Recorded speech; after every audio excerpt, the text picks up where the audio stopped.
Shu insoniyat bellashi mumkin bo'lgan любой narsada bellashib, hammasi tutkizib qo'yib, bittasida ham tonometr oladigan bolalar bor bilsalar. Yoshligimizda mana shu yag'atsam pistolet olib digi o'ynardik. U o'yinda eng qiyini o'q tegizish emas, o'q tegizganingizni isbotlash. Maykasi bo'lmasa ham ustida meni ko'rinmas jiletim bor deb turaverdi. Men hozir ham PlayStation kiran pul tayyor qila olmayapti. Sen faqat 3 burchakni bosib yuta olasan dedi. Nima qilay 3 burchak yoni konditsionerda pultida o'ynamayman. Yoki de misol bilyarddan yutkizib qo'yib chiqadi bo'ldi, yutkizding, tan olasansiz. Yo'q, ertaga sostav qilib kelaman deb qo'yadi. Qanaqa sostav? Bilyardda ham 5 ga 5 o'ynaymizmi? Yo futbolga boradi, u yerda ham yutkizib qo'yib, 10 0 ga yutkizsa ham deb turib, men formamdan chiqib ketib, formam bor mahal, bilasan, u Messidek o'ynardim.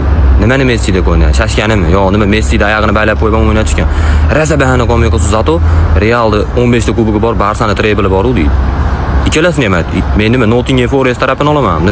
Yo, Drogba kallada zo'r gollar urgan deyman. Bo'lib qoldi.